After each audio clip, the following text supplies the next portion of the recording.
The fixation of the second attention. It was mid-afternoon when I got to where La Gorda and the little sisters lived. La Gorda was alone, sitting outside by the door, gazing into the distant mountains. She was shocked to see me. She explained that she had been completely absorbed in a memory, and for a moment she had been on the verge of remembering something very vague that had to do with me. Later that night, after dinner, La Gorda, the three little sisters, the three Genaros, and I sat on the floor of La Gorda's room. The women sat together. For some reason, although I had been with each one of them an equal length of time, I had isolated La Gorda as the recipient of all my concern. It was as if the others did not exist for me. I speculated that perhaps it was because La Gorda reminded me of Don Juan, while the others did not. There was something very easy about her, yet that easiness was not so much in her actions as it was in my feelings for her. They wanted to know what I had been doing. I told them that I had just been in the city of Tula, Hidalgo, where I had visited some archaeological ruins. I had been most impressed with a row of 4 colossal, column-like figures of stone, called the Atlanteans, which stand on the flat top of a pyramid. Each one of the almost cylindrical figures, measuring 15 feet in height and 3 feet across, is made of 4 separate pieces of basalt carved to represent what archaeologists think are Toltec warriors carrying their war paraphernalia. 20 feet behind each of the front figures on the top of the pyramid, there is another row of 4 rectangular columns of the same height and width as the first, also made of 4 separate pieces of stone. The awe-inspiring setting of the Atlanteans was enhanced by what a friend, who had guided me through the site, had told me about them. He said that a custodian of the ruins had revealed to him that he had heard the Atlanteans walking at night, making the ground underneath them shake. I asked the Genaros for comments on what my friend had said. They acted shy and giggled. I turned to La Gorda, who was sitting beside me, and asked her directly for her opinions. "I've never seen those figures," she said. "I've never been in Tula. Just the idea of going to that town scares me." "Why does it scare you, Gorda?" I asked.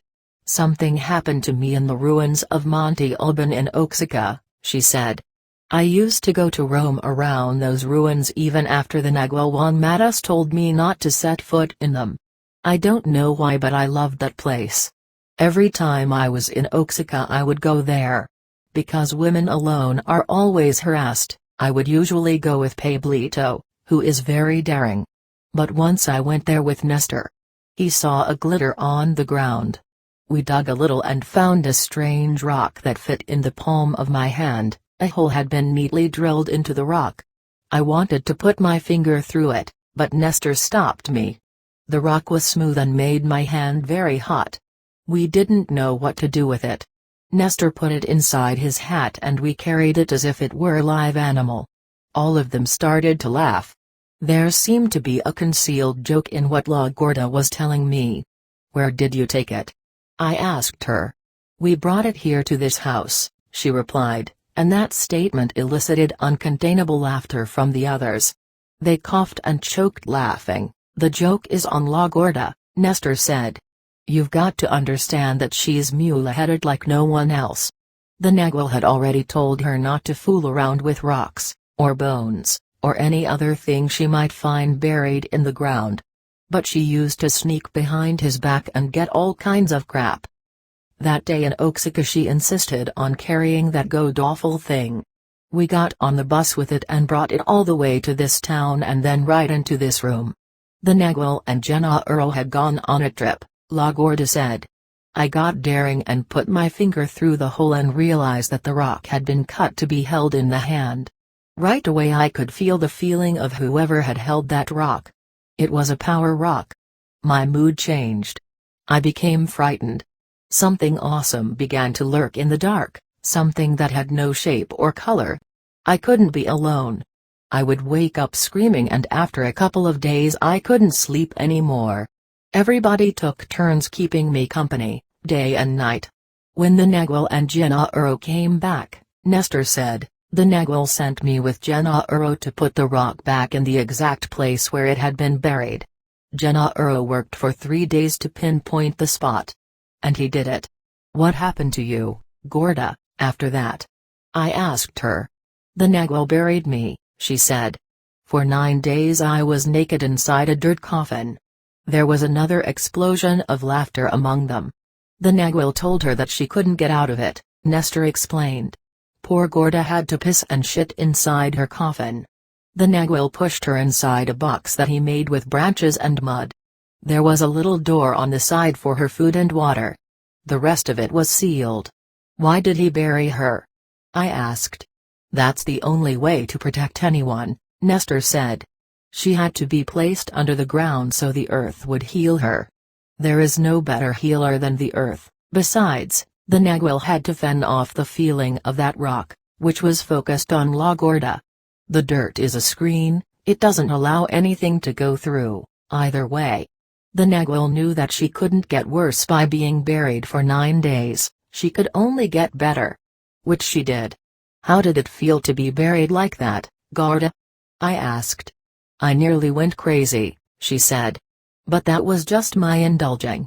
If the Nagual hadn't put me in there, I would have died. The power of that rock was too great for me, its owner had been a very large man. I could tell that his hand was twice the size of mine. He held onto that rock for dear life, and in the end someone killed him. His fear terrified me. I could feel something coming at me to eat my flesh. That was what the man felt.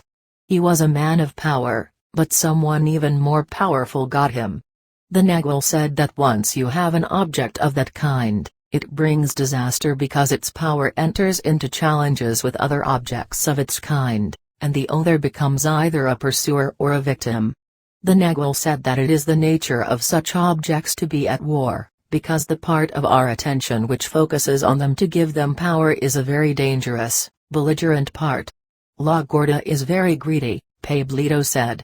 She figured that if she could find something which already had a great deal of power in it, she'd be a winner because nowadays no one is interested in challenging power.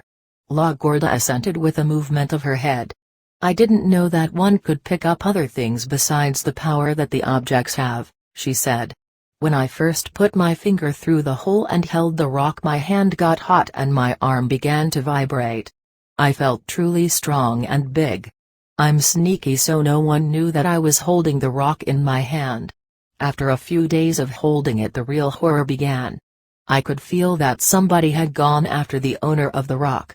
I could feel his fright. He was doubtlessly a very powerful sorcerer, and whoever was after him wanted not only to kill him but to eat his flesh. That really scared me. I should have dropped the rock then, but the feeling I was having was so new that I kept the rock clutched in my hand like a damn fool. When I finally dropped it, it was too late. Something in me was hooked. I had visions of men coming at me, men dressed in strange clothes. I felt they were biting me, tearing the flesh of my legs with sharp little knives and with their teeth. I went berserk. How did Don Juan explain those visions? I asked her. He said that she no longer had defenses, Nestor said. And because of that she could pick up that man's fixation, his second attention, which had been poured into that rock. When he was being killed he held onto the rock in order to gather all his concentration. The Nagual said that the man's power went out of his body into his rock. He knew what he was doing, he didn't want his enemies to benefit by devouring his flesh. The Nagual also said that the ones who killed him knew this, that's why they were eating him alive, to get whatever power was left. They must have buried the rock to avoid trouble. And La Gorda and I, like two idiots, found it and dug it up. La Gorda shook her head affirmatively 3 or 4 times. She had a very serious expression. The Nagual told me that the second attention is the most fierce thing there is, she said. If it is focused on objects, there is nothing more horrendous. What's horrible is that we cling, Nestor said. The man who owned the rock was clinging to his life and to his power, that's why he was horrified at feeling his flesh eaten away. The Nagual said that if the man would have let go of his possessiveness and abandoned himself to his death, whatever it may have been, there wouldn't have been any fear in him. The conversation faded. I asked the others if they had anything to say. The little sisters glared at me. Benigno giggled and hid his face with his hat. Pablito and I have been in the pyramids of Tula, he finally said. We've been in all the pyramids there are in Mexico. We like them. Why did you go to all the pyramids? I asked him. I really don't know why we went to them, he said. Perhaps it was because the Nagual Juan Matus told us not to. How about you, Pablito? I asked. I went there to learn, he replied huffily, and laughed. I used to live in the city of Tula. I know those pyramids like the back of my hand. The Nagual told me that he also used to live there. He knew everything about the pyramids. He was a Toltec himself. I realized then that it had been more than curiosity that made me go to the archaeological site in Tula. The main reason I had accepted my friend's invitation was because at the time of my first visit to La Gorda and the others, they had told me something which Don Juan had never even mentioned to me, that he considered himself a cultural descendant of the Toltecs. Tula had been the ancient epicenter of the Toltec Empire. What do you think about the Atlanteans walking around at night? I asked Pablito. Sure, they walk at night, he said. Those things have been there for ages. No one knows who built the pyramids. The Nagual Juan Matus himself told me that the Spaniards were not the first to discover them. The Nagual said there were others before them. God knows how many. What do you think those 4 figures of stone represent? I asked. They are not men, but women, he said. That pyramid is the center of order and stability. Those figures are its 4 corners, they are the 4 winds, the 4 directions. They are the foundation, the basis of the pyramid. They have to be women, mannish women, if you want to call them that. As you yourself know, we men are not that hot. We are a good binding, a glue to hold things together, but that's all. The Nagual Juan Matus said that the mystery of the pyramid is its structure. The 4 corners have been elevated to the top. The pyramid itself is the man, supported by his female warriors, a male who has elevated his supporters to the highest place. See what I mean? I must have had a look of perplexity on my face. Pablito laughed. It was a polite laughter. No. I don't see what you mean, Pablito, I said. But that's because Don Juan never told me anything about it. The topic is completely new to me. Please tell me everything you know. The Atlanteans are the Nagual, they are dreamers. They represent the order of the second attention brought forward, that's why they're so fearsome and mysterious. They are creatures of war but not of destruction. The other row of columns, the rectangular ones, represent the order of the first attention, the tonal. They are stalkers, that's why they are covered with inscriptions. They are very peaceful and wise, the opposite of the front row. Pablito stopped talking and looked at me almost defiantly, then he woke into a smile. I thought he was going to go on to explain what he had said, but he remained silent as if waiting for my comments. I told him how mystified I was and urged him to continue talking. He seemed undecided, stared at me for a moment, and took a deep breath. He had hardly begun to speak when the voices of the rest of them were raised in a clamor of protest. The Nagual already explained that to all of us, La Gorda said impatiently. What's the point of making him repeat it? I tried to make them understand that I really had no conception of what Pablito was talking about. I prevailed on him go on with his explanation. There was another wave of voices speaking at the same time. Judging by the way the little sisters glared at me, they were getting very angry, especially Lydia. We don't like to talk about those women, La Gorda said to me in a conciliatory tone. Just the thought of the women of the pyramid makes us very nervous. What's the matter with you people? I asked. Why are you acting like this? We don't know, La Gorda replied. It's just a feeling that all of us have, a very disturbing feeling. We were fine until a moment ago when you started to ask questions about those women. La Gorda's statements were like an alarm signal. All of them stood up and advanced menacingly toward me, talking in loud voices. It took me a long time to calm them and make them sit down. The little sisters were very upset and their mood seemed to influence La Gorda's. The three men showed more restraint. I faced Nestor and asked him bluntly to explain to me why the women were so agitated. Obviously I was unwittingly doing something to aggravate them. "I really don't know what it is," he said. "I'm sure none of us here knows what is the matter with us, except that we all feel very sad and nervous." "Is it because we're talking about the pyramids?" I asked him. "It must be," he replied somberly. "I myself didn't know that those figures were women." "Of course you did, you idiot," Lydia snapped. Nestor seemed to be intimidated by her outburst. He recoiled and smiled sheepishly at me. "Maybe I did," he conceded. "We're going through a very strange period in our lives. None of us knows anything for sure anymore. Since you came into our lives we are unknown to ourselves." A very oppressive mood set in. I insisted that the only way to dispel it was to talk about those mysterious columns on the pyramids. The women protested heatedly. The men remained silent. I had the feeling that they were affiliated in principle with the women but secretly wanted to discuss the topic, just as I did. "Did Don Juan tell you anything else about the pyramids, Pablito?" I asked.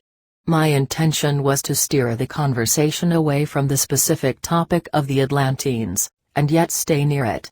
"He said one specific pyramid there in Tula was a guide," Pablito replied eagerly. From the tone of his voice I deduced that he really wanted to talk. And the attentiveness of the other apprentices convinced me that covertly all of them wanted to exchange opinions. "The Nagual said that it was a guide to the second attention," Pablito went on, "but that it was ransacked and everything destroyed. He told me that some of the pyramids were gigantic not-doings. They were not lodgings but places for warriors to do their dreaming and exercise their second attention. Whatever they did was recorded in drawings and figures that were put on the walls. Then another kind of warrior must have come along, a kind who didn't approve of what the sorcerers of the pyramid had done with their second attention, and destroyed the pyramid and all that was in it. The Nagual believed that the new warriors must have been warriors of the third attention, just as he himself was, warriors who were appalled by the evilness of the fixation of the second attention. The sorcerers of the pyramids were too busy with their fixation to realize what was going on. When they did, it was too late. Pablito had an audience. Everyone in the room, myself included, was fascinated with what he was saying. I understood the ideas he was presenting because Don Juan had explained them to me. Don Juan had said that our total being consists of two perceivable segments. The first is the familiar physical body, which all of us can perceive. The second is the luminous body, which is a cocoon that only seers can perceive, a cocoon that gives us the appearance of giant luminous eggs. He had also said that one of the most important goals of sorcery is to reach the luminous cocoon, a goal which is fulfilled through the sophisticated use of dreaming and through a rigorous, systematic exertion he called not doing.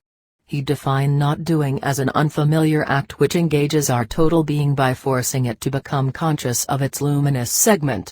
In order to explain these concepts, Don Juan made a three-part, uneven division of our consciousness. He called the smallest the first attention, and said that it is the consciousness that every normal person has developed in order to deal with the daily world. It encompasses the awareness of the physical body. Another larger portion he called the second attention, and described it as the awareness we need in order to perceive our luminous cocoon and to act as luminous beings. He said that the second attention remains in the background for the duration of our lives, unless it is brought forth through deliberate training or by an accidental trauma, and that it encompasses the awareness of the luminous body. He called the last portion, which was the largest, the third attention, an immeasurable consciousness which engages undefinable aspects of the awareness of the physical and the luminous bodies. I asked him if he himself had experienced the third attention. He said that he was on the periphery of it, and that if he ever entered it completely I would know instantly, because all of him would become what he really was, an outburst of energy. He added that the battlefield of warriors was the second attention, which was something like a training ground for reaching the third attention. It was a state rather difficult to arrive at, but very fruitful once it was attained. The pyramids are harmful, Pablito went on. Especially to unprotected sorcerers like ourselves. They are worse yet to formless warriors like La Gorda. The Nagual said that there is nothing more dangerous than the evil fixation of the second attention. When warriors learn to focus on the weak side of the second attention, nothing can stand in their way. They become hunters of men, ghouls. Even if they are no longer alive, they can reach for their prey through time as if they were present here and now, because prey is what we become if we walk into one of those pyramids. The Nagual called them traps of the second attention. What exactly did he say would happen? La Gorda asked. The Nagual said that we could stand perhaps one visit to the pyramids, Pablito explained. On the second visit we would feel a strange sadness. It would be like a cold breeze that would make us listless and fatigued, a fatigue that soon turns into bad luck. In no time at all we'll be jinxed, everything will happen to us. In fact, the Nagual said that our own streaks of bad luck were due to our willfulness in visiting those ruins against his recommendations. Eligio, for instance, never disobeyed the Nagual. You wouldn't catch him dead in there, neither did this Nagual here, and they were always lucky, while the rest of us were jinxed, especially La Gorda and myself. Weren't we even bitten by the same dog? And didn't the same beams of the kitchen roof get rotten twice and fall on us? The Nagual never explained this to me, La Gorda said. Of course he did, Pablito insisted. If I had known how bad it was, I wouldn't have set foot in those damned places, La Gorda protested. The Nagual told every one of us the same things, Nestor said. The problem is that every one of us was not listening attentively, or rather every one of us listened to him in his own way, and heard what he wanted to hear. The Nagual said that the fixation of the second attention has two faces. The first and easiest face is the evil one. It happens when dreamers use their dreaming to focus their second attention on the items of the world, like money and power over people. The other face is the most difficult to reach, and it happens when dreamers focus their second attention on items that are not in or from this world, such as the journey into the unknown. Warriors need endless impeccability in order to reach this face. I said to them that I was sure that Don Juan had selectively revealed certain things to some of us and other things to others. I could not, for instance, recall Don Juan ever discussing the evil face of the second attention with me. I told them then what Don Juan said to me in reference to the fixation of attention in general. He stressed to me that all archaeological ruins in Mexico, especially the pyramids, were harmful to modern man. He depicted the pyramids as foreign expressions of thought and action.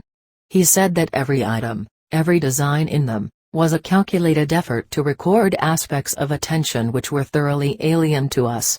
For Don Juan it was not only ruins of past cultures that held a dangerous element in them, anything which was the object of an obsessive concern had a harmful potential. We had discussed this in detail once. It was a reaction he had to some comments I had made about my being at a loss as to where to store my field notes safely. I regarded them in a most possessive manner and was obsessed with their security. What should I do? I asked him. Genaro once gave you the solution, he replied. You thought, as you always do, that he was joking. He never jokes. He told you that you should write with the tip of your finger instead of a pencil. You didn't take him up on that, because you can't imagine that this is the not doing of taking notes. I argued that what he was proposing had to be a joke. My self-image was that of a social scientist who needed to record everything that was said and done in order to draw verifiable conclusions. For Don Juan, one thing had nothing to do with the other. To be a serious student had nothing to do with taking notes. I personally could not see a solution. Don Genaro's suggestion seemed to me humorous, not a real possibility. Don Juan argued his point further.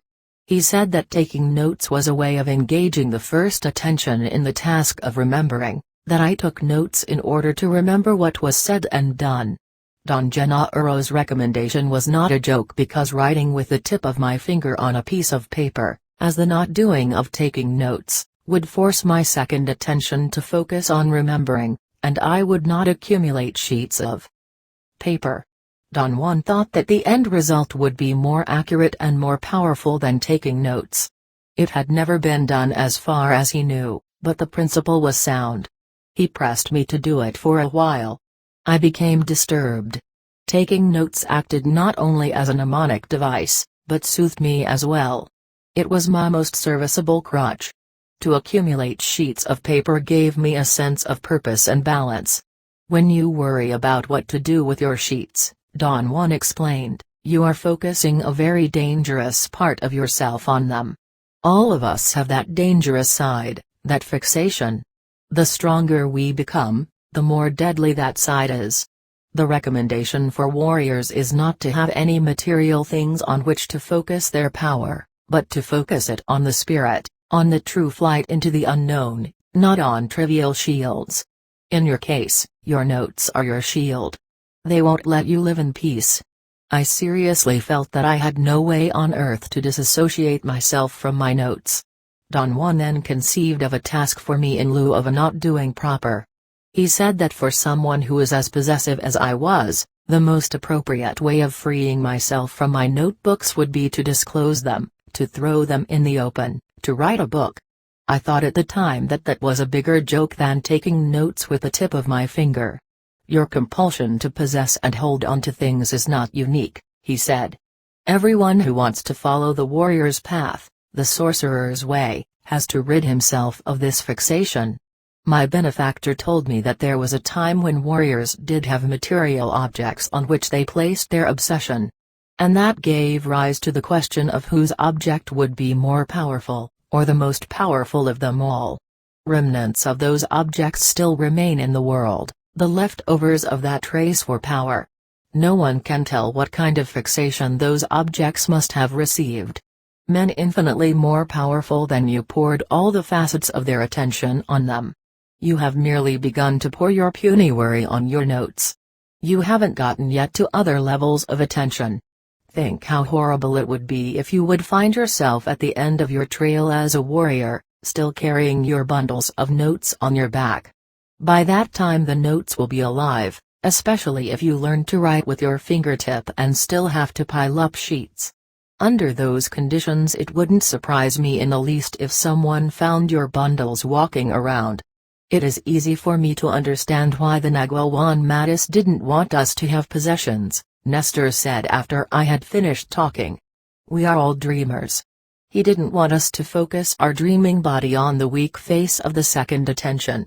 I didn't understand his maneuvers at the time. I resented the fact that he made me get rid of everything I had. I thought he was being unfair. My belief was that he was trying to keep Pablito and Benigno from envying me, because they had nothing themselves. I was well off in comparison. At the time, I had no idea that he was protecting my dreaming body. Don Juan had described dreaming to me in various ways. The most obscure of them all now appears to me as being the one that defines it best. He said that dreaming is intrinsically the not doing of sleep. And as such, dreaming affords practitioners the use of that portion of their lives spent in slumber. It is as if the dreamers no longer sleep. Yet no illness results from it. The dreamers do not lack sleep, but the effect of dreaming seems to be an increase of waking time, owing to the use of an alleged extra body, the dreaming body. Don Juan had explained to me that the dreaming body is sometimes called the double or the other, because it is a perfect replica of the dreamer's body. It is inherently the energy of a luminous being, a whitish, phantom-like emanation, which is projected by the fixation of the second attention into a three-dimensional image of the body. Don Juan explained that the dreaming body is not a ghost, but as real as anything we deal with in the world. He said that the second attention is unavoidably drawn to focus on our total being as a field of energy, and transforms that energy into anything suitable. The easiest thing is of course the image of the physical body, with which we are already thoroughly familiar from our daily lives and the use of our first attention. What channels the energy of our total being to produce anything that might be within the boundaries of possibility is known as will. Don Juan could not say what those boundaries were, except that at the level of luminous beings the range is so broad that it is futile to try to establish limits. Thus, the energy of a luminous being can be transformed through will into anything. The Nagual said that the dreaming body gets involved and attaches itself to anything. Benigno said. It doesn't have sense. He told me that men are weaker than women because a man's dreaming body is more possessive. The little sisters agreed in unison with a movement of their heads. La Gorda looked at me and smiled. The Nagual told me that you're the king of possessiveness, she said to me. Genaro said that you even say goodbye to your turds before you flush them down. The little sisters rolled down on their sides laughing. The Genros made obvious efforts to contain themselves.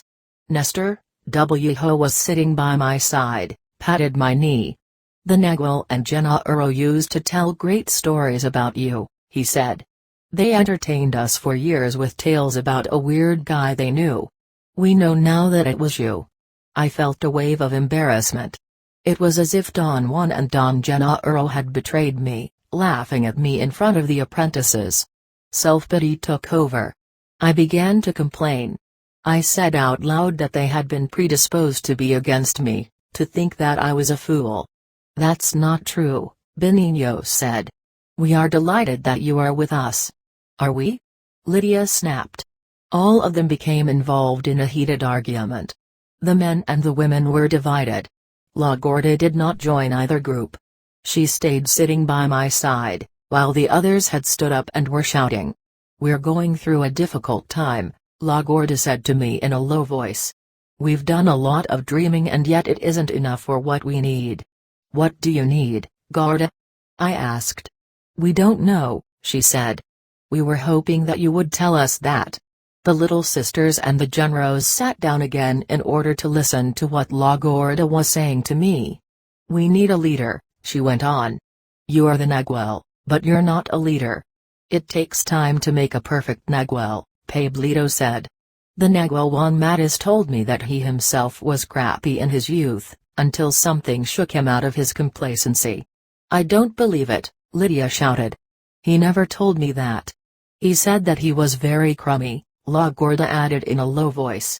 The Nagual told me that in his youth he was a jinx, just like me, Pablito said. He was also told by his benefactor not to set foot in those pyramids and because of that he practically lived there, until he was driven away by a horde of phantoms. Apparently no one else knew the story. They perked up. I had completely forgotten about that, Pablito explained. I've only just remembered it now. It was just like what happened to La Gorda. One day after the Nagual had finally become a formless warrior, the evil fixations of those warriors who had done their dreaming and other not doings in the pyramids came after him. They found him while he was working in the field. He told me that he saw a hand coming out of the loose dirt in a fresh furrow to grab the leg of his pants. He thought that it was a fellow worker who had been accidentally buried. He tried to dig him out. Then he realized that he was digging into a dirt coffin. A man was buried there.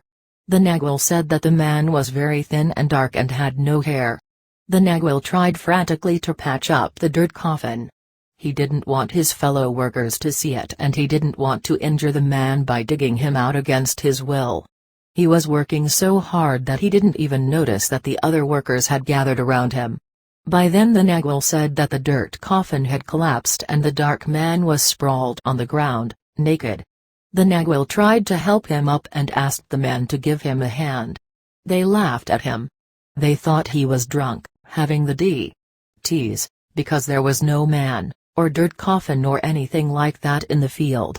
The Nagual said that he was shaken, but he didn't dare tell his benefactor about it. It didn't matter because at night a whole flock of phantoms came after him. He went to open the front door after someone knocked and a horde of naked men with glaring yellow eyes burst in. They threw him to the floor and piled on top of him. They would have crushed every bone in his body had it not been for the swift actions of his benefactor. He saw the phantoms and pulled the Nagual to safety, to a hole in the ground, which he always kept conveniently at the back of his house. He buried the nagual there while the ghosts squatted around waiting for their chance. The nagual told me that he had become so frightened that he would voluntarily go back into his dirt coffin every night to sleep, long after the phantoms had vanished. Pablito stopped talking. Everyone seemed to be getting ready to leave. They fretted and changed position as if to show that they were tired of sitting. I then told them that I had had a very disturbing reaction upon hearing my friend's statements about the Atlanteans walking at night in the pyramids of Tula. I had not recognized the depth at which I had accepted what Don Juan and Don Genaro had taught me until that day. I realized that I had completely suspended judgment, even though it was clear in my mind that the possibility these colossal figures of stone could walk did not enter into the realm of serious speculation. My reaction was a total surprise to me. I explained to them at great length that the idea of the Atlanteans walking at night was a clear example of the fixation of the second attention. I had arrived at that conclusion using the following set of premises: first, that we are not merely whatever our common sense requires us to believe we are. We are in actuality luminous beings, capable of becoming aware of our luminosity. Second, that as luminous beings aware of our luminosity, we are capable of unraveling different facets of our awareness, or our attention, as Don Juan called it. Third, that the unraveling could be brought about by a deliberate effort, as we were trying to do ourselves, or accidentally, through a bodily trauma. Fourth, that there had been a time when sorcerers deliberately placed different facets of their attention on material objects. Fifth, that the Atlanteans, judging by their awe-inspiring setting, must have been objects of fixation for sorcerers of another time. I said that the custodian who had given my friend the information had undoubtedly unraveled another facet of his attention. He might have unwittingly become, if only for a moment, a receptor for the projections of ancient sorcerers' second attention. It was not so far-fetched to me then that the man may have visualized the fixation of those sorcerers. If those sorcerers were members of Don Juan's and Don Genaro's tradition, they must have been impeccable practitioners, in which case there would have been no limit to what they could accomplish with the fixation of their second attention. If they intended that the Atlanteans should walk at night, then the Atlanteans would walk at night. As I talked, the three little sisters became very angry and agitated with me. When I finished, Lydia accused me of doing nothing else but talking. Then they got up and left without even saying goodbye. The men followed them, but stopped at the door and shook hands with me. La Gorda and I remained in the room. "There is something very wrong with those women," I said. "No. They're just tired of talking," La Gorda said. "They expect some action from you." "How come the Genaros are not tired of talking?" I asked. "They are more stupid than the women," she replied dryly. "How about you, Gorda?" I asked. "Are you also tired of talking?" "I don't know what I am," she said solemnly. "When I am with you I'm not tired, but when I am with the little sisters I'm dead tired, just like them." During the following uneventful days I stayed with them. It was obvious that the little sisters were thoroughly hostile to me. The Genaros tolerated me in an offhand way. Only La Gorda seemed to be aligned with me. I began to wonder why. I asked her about it before I left for Los Angeles. "I don't know how it is possible, but I'm used to you," she said. "It's as if you and I are together, while the little sisters the Genaros are in a different world.